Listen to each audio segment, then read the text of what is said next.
Morning everybody. I am Dr. Madhavan, Professor of Computer Science and Engineering Department from PSN College of Engineering and Technology, Tirunelveli. Today we are going to see the concepts of software engineering.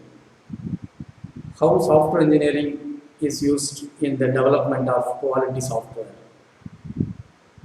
First of all, we should know what is software and what is engineering, and then we should know what is software engineering. Software, it is just like a program code.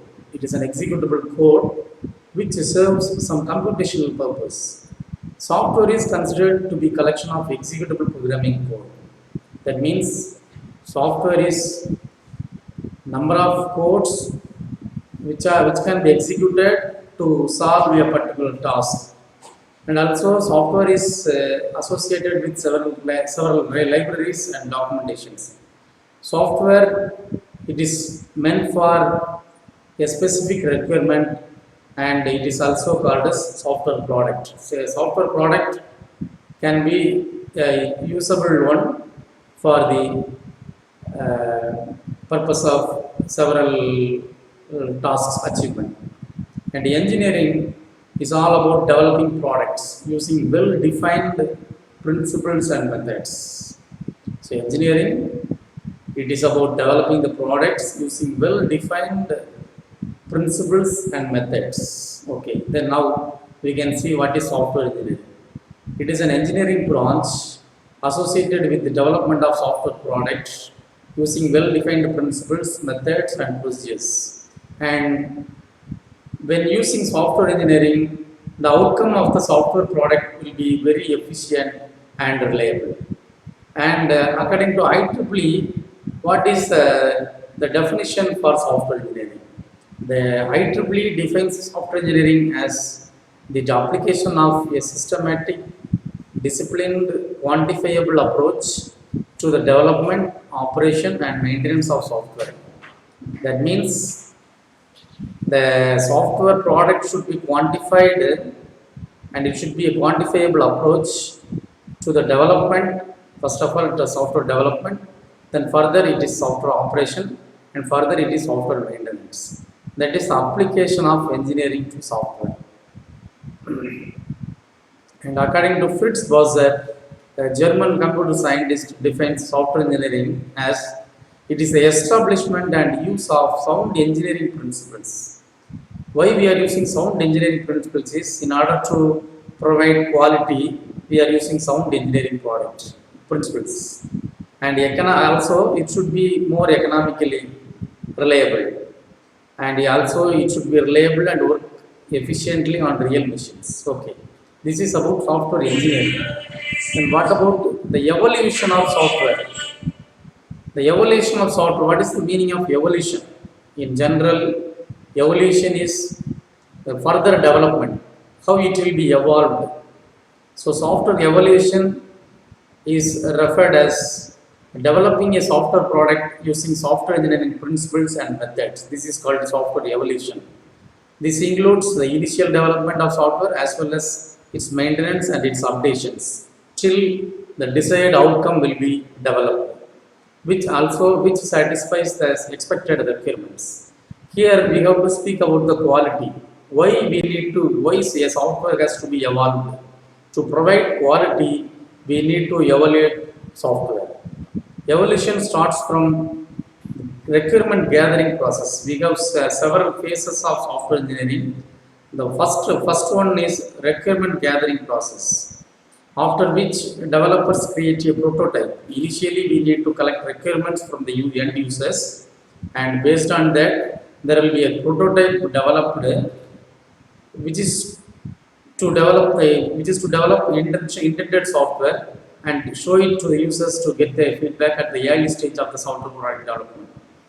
Whenever the user suggests changes, the consecutive updates and maintenance keep on changing too.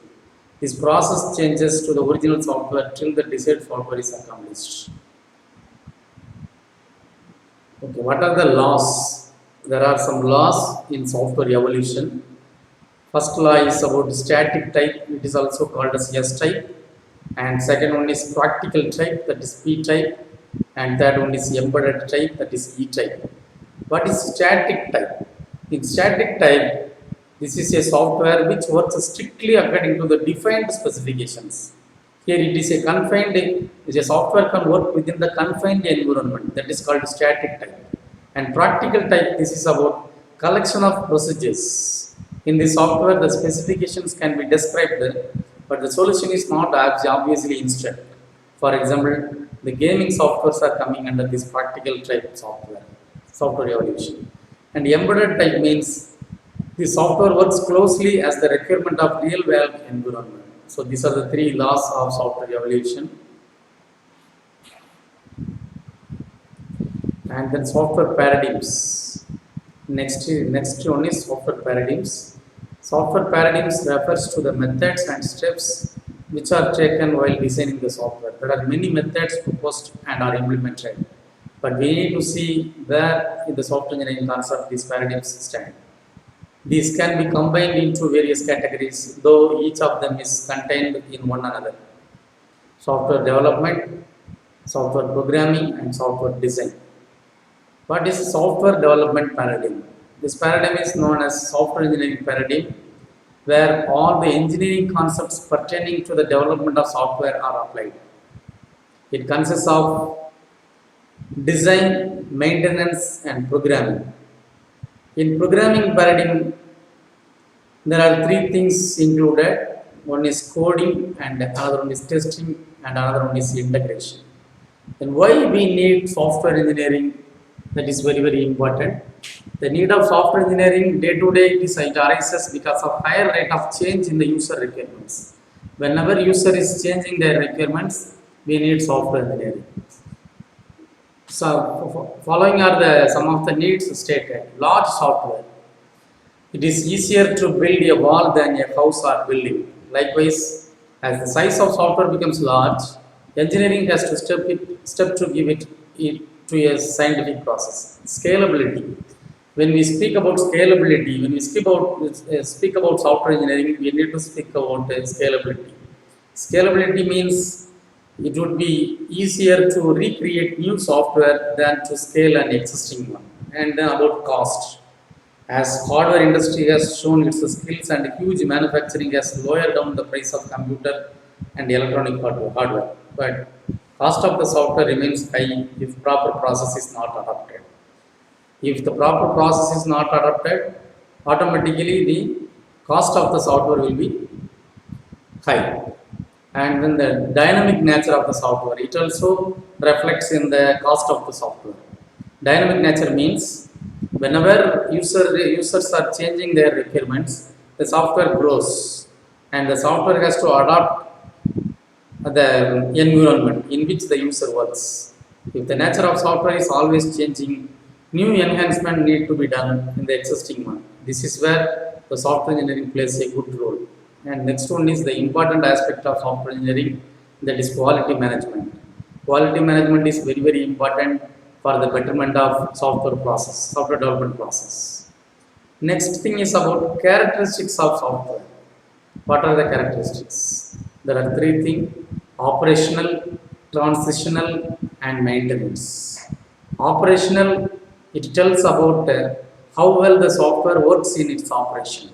It can be measured on the following factors. They are budget, usability, efficiency, correctness, functionality, dependability, security, and safety. Transitional.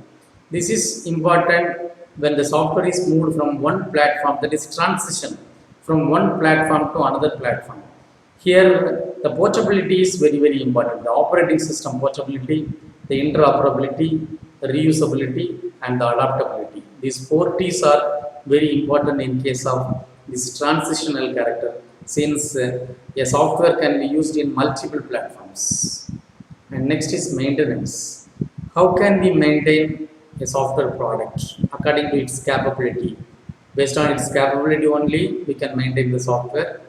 We can maintain the software in the following ways: based on its modularity, based on its maintainability, based on its flexibility, and based on its scalability. Modularity means number of modules. How many number of modules are there in the software? That is one case. Second one is maintainability.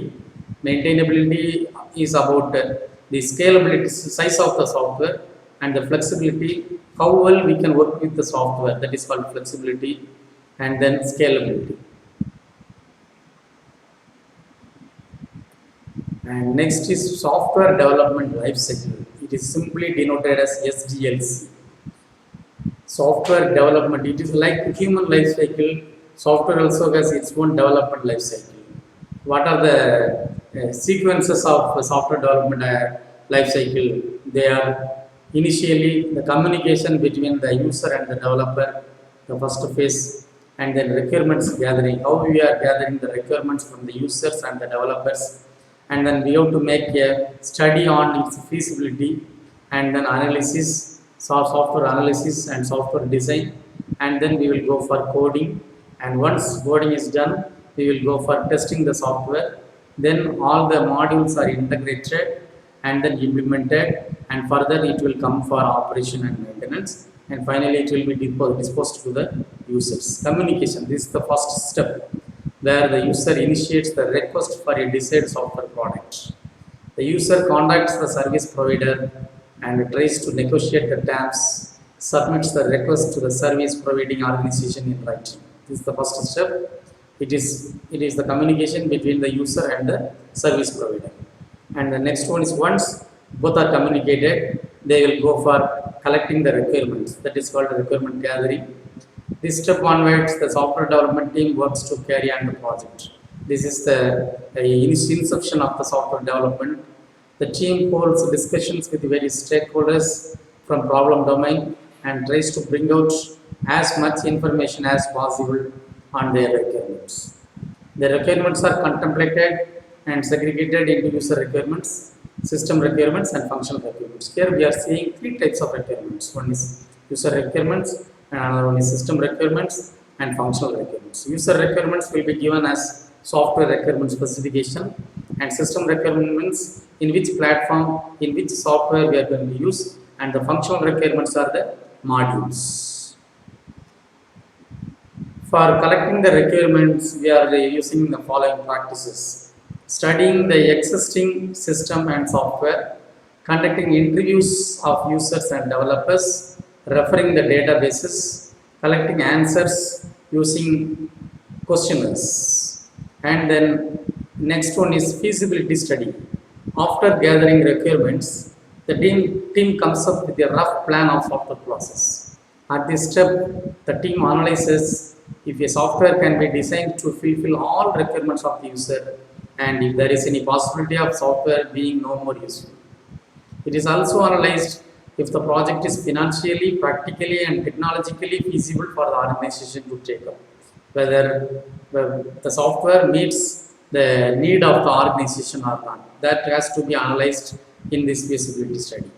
There are many algorithms available which helps the developers to conclude the feasibility of the software project. Next is system analysis. How we are going to analyze the software. For example, when we are constructing a building, how we are analyzing how many rooms we need, and rooms of measures, size. Likewise, here also we are making analysis. It is the roadmap of their plan and try to bring up the best software model suitable for the project. It also includes understanding of software product limitations, learning system related problems or changes to be done in the existing system, identifying and addressing the impact of project on organization and personnel, etc. The project team analyzes the scope of the project and plans the schedule and resources accordingly. This is about analysis. Next is about the design. In analysis, the outcome will be a rough sketch, a rough plan. It is also called as SRS, Software Requirement Specification. It is about stating the requirements of the users and the ideas of the developers. Next is software design. It is to knowledge the requirements and analysis on the desk and design of the software product. The input which is collected from users and information gathered in requirement gathering phase are the inputs of the step. The output of this step comes in the form of two designs, logical design and physical design. Physical design speaks about the size of the software and the logical design speaks about the modularity of the software. Engineers produce metadata and data dictionaries. Metadata is about the data, and data dictionaries, logical diagrams, data flow diagrams, that is called DFD, and so some cases pseudocodes. Next is coding. This step is also known as programming phase. Here we are making programs. Here we are making codes. The implementation of software design starts in terms of writing program code in the suitable programming language and developing error-free executable programs efficiently. And then next is testing. An estimate says that 50% of whole software development process should be tested. Errors may ruin the software from critical level to its own removal. Software testing is done while coding by the developers, and thorough testing is conducted by testing experts at various levels of code such as module testing, program testing, product testing, in-house testing, and testing the product at users end. Early discovery of errors and their remedy is the key to reliable software. And then integration. Integration is about the software needs to be integrated with libraries and database. That means the software has to be linked with the libraries and the backend, that is database. This stage of SDLC is involved in the integration of software with outer world entities. And next is implementation. This means installing the software on user machines. After developing the software, it needs to be installed. At times, software needs post-installation configurations at user end. Software is tested for portability and adaptability, and integration related issues are solved during implementation. And next is about operation and maintenance. This phase confirms the software operation in terms of more efficiency and less errors. That is why we are doing testing. Without any error, the software has to work. If required, the users are trained on or aided with documentation on how to operate the software and how to keep the software operational. The software is maintained timely by updating the code according to the changes taking place in user and the environment or technology. This phase may face challenges from hidden bugs and real-world unidentified problems. Next is about different types of paradigms, software development paradigms. The software development paradigms helps a developer to select a strategy to develop the software. A software development paradigm gets its own set of tools, methods, procedures, which are expressed clearly and define software development lifecycle. We are seeing few models, that is few paradigms. First one is waterfall model. Why this name is like waterfall model means how water is flowing. Based on that, here we are making steps. That is why this is called as waterfall model. In waterfall model, the following steps are maintained.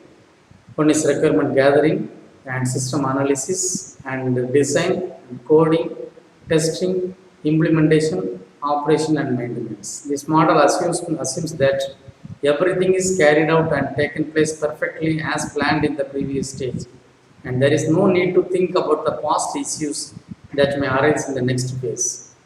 This model does not work smoothly if there are some issues left at the previous step. The sequential nature of the model does not allow us go back. Here, how water will not go back, like here also we cannot go back from one method, one step to another, the previous step. That is called the sequential nature of this model.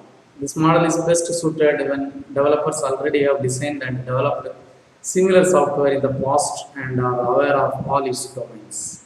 And another one model is iterative model. Iteration means increment. It is also called as incremental model. This model leads the software development process in iterations. It projects the process of development in cyclic manner, repeating every step after every cycle of SDLC process. Here also we have the same type of process, that is communication, analysis, design, coding, testing, and maintenance. Once once coding is done, once coding is done, it will be tested, and further it will be used for the executable tasks. On every iteration, more features and modules are designed, coded, tested, and added to the software. Every cycle produces a software which is complete in itself and has more features and capabilities than that of the previous one. After each iteration, the management team can do work on risk management and prepare for the next iteration, because the cycle includes small portion of whole software process. It is easier to manage the development process, but it consumes more resources. Next is spiral model. It is the combination of iterative model and one of the SDLC model.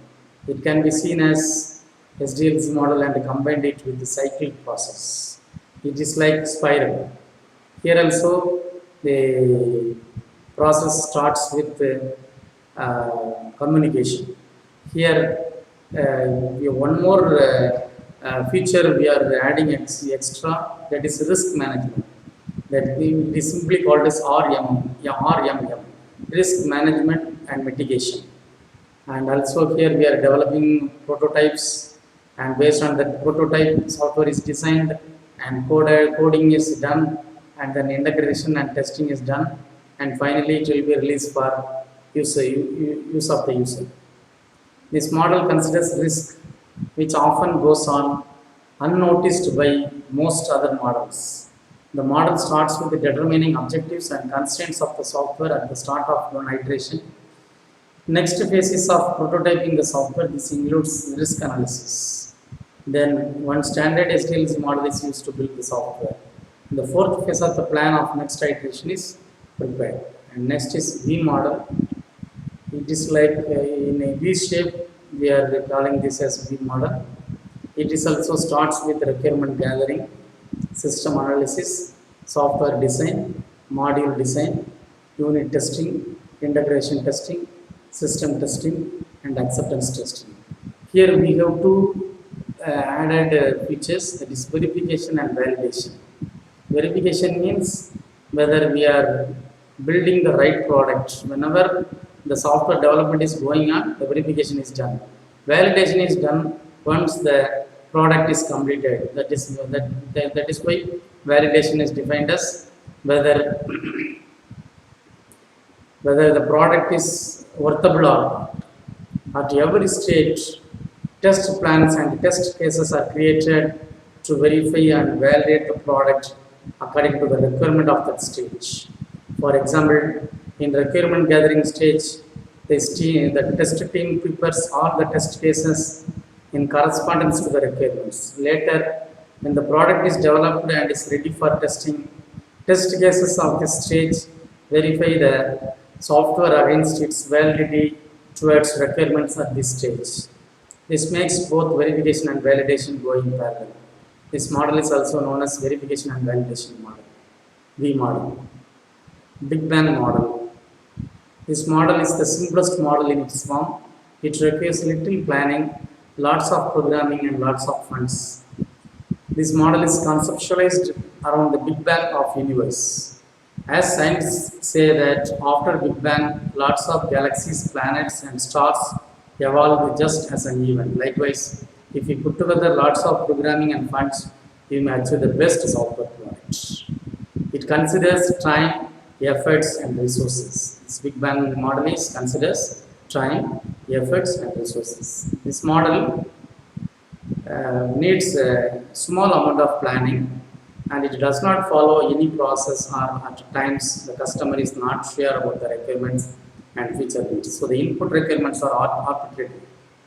This model is not suitable for large software products, but good one for learning and experimenting. This is about software paradigms. Next is software project management. How we are managing the software project. Initially, we need to know what is software project. The software project is the complete procedure of software development, from requirement gathering to testing and maintenance, carried out according to the execution methodologies in a specified period of time to achieve intended software product. Need of software project management. Software is said to be an intangible product. Software product is classified into tangible products and intangible products. Software development is a kind of all new stream in world business, and there is very little experience in building software products. Most software products are tailor-made to fit client